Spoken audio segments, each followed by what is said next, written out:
আজকের এই আলোচনা সভার সম্মানিত সভাপতি, উপস্থিত আলোচকবৃন্দ এবং যারা শুনছেন মিডিয়ার সবাইকে রাষ্ট্র সংস্কারের পক্ষ থেকে ধন্যবাদ।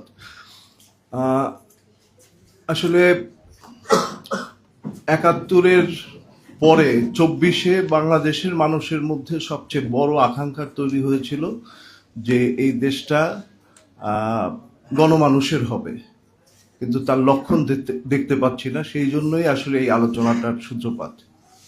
তো আমরা যদি দেখি যে এই 10ই এপ্রিল যে স্বাধীনতার ঘোষণাপত্র, যেখানে সাম্য, মানবিক মর্যাদা, সামাজিক ন্যায় বিচার এইরকম একটা লক্ষ্য নিয়ে বাংলাদেশের যাত্রা শুরু হয়েছিল। আমরা যদি আরেকটু পিছনে দেখি, যুদ্ধের শুরুর পূর্বে ৩রা মার্চ তখন সর্বদলীয় ছাত্র ঐক্য তারা একটা ইশতেহার ঘোষণা করছিল। সেই ইশতেহারের একটা জায়গায় লেখা ছিল যে এই রাষ্ট্রটি হবে কৃষক, শ্রমিক, জনতার, এই রাষ্ট্রটার উৎপত্তি হবে তার জন্য, এরকম একটা কথা ছিল। এবং সেই স্পিরিটটাকে ধরেই কিন্তু এই স্বাধীনতার ঘোষণাপত্র, 10ই এপ্রিলের যে ঘোষণাপত্র আমরা সাম্য, মানবিক মর্যাদা দেখি। দেখেন 24-এ যেই আন্দোলনটা হয়েছে, অভ্যুত্থানটা হয়েছে, সেটা আমরাকে বলি বৈষম্য বিরোধী ছাত্র আন্দোলন থেকে শুরু হচ্ছে। সেই বৈষম্যটা কিন্তু আসলে দূর হয় নাই। তো আমরা দেখি এই স্বাধীনতার পরবর্তীতে অনেকগুলো অভ্যুত্থান, সামরিক, বেসামরিক অভ্যুত্থানের মধ্য থেকে এই দেশটা যাচ্ছে। আমরা যদি মোটা দাগে, আমাদের পূর্বের আলোচকরা আলোচনা করছে 90-তে আমরা একটা সুযোগ পেয়েছিলাম, সেই সুযোগটা আমরা আসলে, তো এই প্রতারণার কথা আসতেছে, তো এই প্রতারণাটা আসলে কারা করে, কারা? এই যেই রাষ্ট্রটা যাদের জন্য হচ্ছে তারা তো কেউ প্রতারক না। তারা তো আসে একটা বুক ভরা আশা নিয়ে, এই রাষ্ট্রটা তাদের হবে, এই আকাঙ্ক্ষাটা তারা বিরাজ করে। আমি একটা ছোট্ট ঘটনা বলি যে 18 তারিখ যে আবু সাইদ মারা গেলেন, আমাদের খুব কাছের একটা বন্ধু, ওর বাড়ি পঞ্চগড়, শ্রমিক রাজনীতি করে, সাজু নাম। তো এই সাজুর স্ত্রী, সন্তান সম্ভব, সে গাজীপুরে একটা জায়গায় কাজ করত।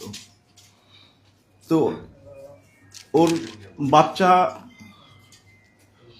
ওই সময় ডেলিভারির সময় তার বাড়ি থেকে বলতেছে যাওয়ার জন্য, তো ওই আন্দোলনের মধ্যে ছিল, ওখানে যায় নাই, আন্দোলনের পরে যাবে, বাচ্চা হয়েছে তো 18 তারিখের পরে। তো বাচ্চার নাম বলছে যে এটা আবু সাইদ নাম রাখো, আবু সাইদ নাম রাখছে, কিন্তু ও 25 তারিখে গুলিবিদ্ধ হয় এবং পরবর্তীতে সেই ছেলেটা মারা যায়। এই হচ্ছে বাংলাদেশ। সেই আবু সাইদরা কিন্তু এই দেশে এখন ভূমিষ্ঠ হয়েছে, 1.5 বছর হয়তো বয়স হয়েছে। তো যার বাবা এইভাবে একটা আত্মহুতি দেওয়ার মতো যে দিল, এরকম অনেক আবু সাইদের এই সাজুর ঘটনা বাংলাদেশে আছে। এটা আপনি 69-এ পাবেন, 70, 71-এর যুদ্ধে তো এরকম আমাদের ঘটনা আছে, এবং এই 90-এ এরকম অনেক ঘটনা আপনারা পাবেন। কিন্তু তাদের সাথে যে প্রতারক দলটা, এটা কারা? আমরা দেখছি যে একটা সময় আমরা এই পর্যায়ে আমরা বলি যে বিদেশি অনেক শক্তি আছে, অনেক বিষয় আছে, এই কারণে আমরা পারি না। আমাদের অনেকে এইরকম একটা অজুহাত দাঁড়া করায়, কিন্তু আমি তো মনে করি যে আমাদের যে ব্রোক্রেটরা, এটা তো 71-এর পর পরিবর্তন হয় নাই। আমাদের সামরিক বাহিনীর লোকজন পরিবর্তন হয় না, এবং সেইটা 18 সালের পর এই হাসিনা রিজিমের সময় এটা কিন্তু এর সাথে আরো অনেকে যোগ হয়েছে। মিডিয়া ভাইরা অনেক কষ্ট নেবেন না, মিডিয়া যোগ হয়েছে, ব্যবসায়ীরা যোগ হয়েছে। তো এদের বিরুদ্ধে আসলে এখন দেখেন আমাদের যেই এই প্রতারক দলের সংখ্যা কিন্তু শুধু রাজনীতিবিদদের আমরা বললেই হবে না, এর সাথে প্রতারণার আরো অনেক হয়েছে। এইবার নির্বাচনটা অনেকে বলতেছে এটা ম্যানেজ নির্বাচন। আমরা এই মুহূর্তে এই কথাগুলো বলতে চাই না। আমাদের হাসিব ভাই আছেন, উনি সবসময় বলেন যে দেশের স্বার্থে রাজনীতি, তো আমাদের অনেক কথা গিলে রাখতে হয়। তো এই নির্বাচনের মধ্যে অনেকে অনেক আমরা কথা শুনলাম না যে অমুকে হয়েছে, অমুকে হয় নাই, এটা কেমন ভাবে রেজাল্ট হলো। নির্বাচন কমিশনের একজন লোকের বিরুদ্ধে কি কোনো ব্যবস্থা নেওয়া হয়েছে? কোনো ব্যবস্থা তো হচ্ছে না। তো এই প্রশাসন দিয়ে, এই ধরনের লোক দিয়ে আমাদের তো এই বারবার এই প্রতারণার ফাঁদে পড়তে হবে। তো এই আজকে আমরা দেখলাম যে অভ্যুত্থানটাকে একদম বিলীন করে দেওয়ার মতো একটা পরিস্থিতি তৈরি হয়েছে। এটা কেন হয়েছে? যে ছাত্রদের কথা শুনলে সাধারণ মানুষের মধ্যে যে একটা আবেগ কাজ করত, সেই আবেগের জায়গাটা এখন নাই। কয়েকটা মানুষকে ফোকাস করে এই মিডিয়ার মাধ্যমে এবং রাষ্ট্রযন্ত্র কয়েকটা মানুষকে ফোকাস করে এমন ভাবে আনলো এবং তাদের দিয়ে অনেক ধরনের অপকর্মের সাথে জড়িত করে টোটাল ছাত্র সমাজকে, এই যে নতুন যে রাজনৈতিক চিন্তা নিয়ে যে ছাত্ররা মাঠে নামছিল সেই 18 কোটা সংস্কার আন্দোলন থেকে, এরকম কয়েকটা মানুষকে পলিউট করে টোটাল ছাত্র সমাজের প্রতি মানুষের সেই ভরসার জায়গাটা নষ্ট করে দিছে। তো এই যে পরিকল্পিতভাবে এভাবে চলতেছে, এগুলোর জন্য আসলে এই পরিবর্তনের জন্য আমাদের নতুন রাজনৈতিক চিন্তা নিয়ে আসতে হবে, নতুন রাজনৈতিক দল করতে হবে। তো সেই একটা গণতান্ত্রিক রাষ্ট্রে একটা রাজনৈতিক দলের যে ভূমিকা, সেই রাজনৈতিক দলগুলোর জন্য অবশ্যই সেই দলের মধ্যেও গণতন্ত্র থাকতে হবে।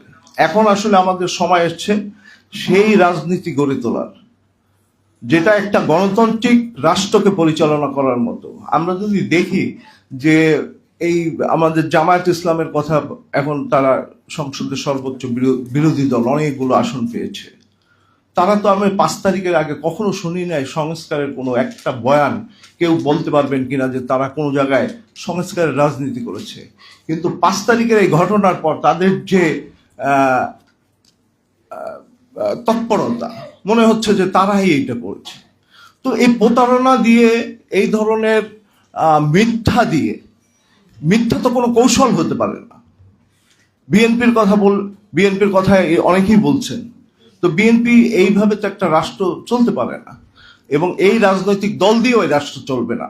আমাদের এই যে কৃষক শ্রমিক জনতার যেই রাষ্ট্র, কাঙ্ক্ষিত রাষ্ট্র, সাম্য মানবিক মর্যাদার যে রাষ্ট্র, এর জন্য আসলে নতুন অর্থনৈতিক কর্মসূচি দিতে হবে, নতুন রাজনৈতিক দল গড়ে তুলতে হবে। সেই ভাষা, সেই আমাদের আওয়াজ যত ক্ষীণই হোক, এটা অনেক শক্তিশালী। আমরা মনে করি রাষ্ট্র সংস্কার আন্দোলন সেই ধারাটা রাখার চেষ্টা করতেছে, এবং জাতি অবশ্যই এই যে প্রতারণার যে ফাঁদ পেতেছে, এই ফাঁদ ছিন্ন করে আমরা একটা আমাদের কাঙ্ক্ষিত বাংলাদেশ, সাম্য মানবিক মর্যাদা এবং সামাজিক ন্যায় বিচারের বাংলাদেশ তৈরি করতে পারবো।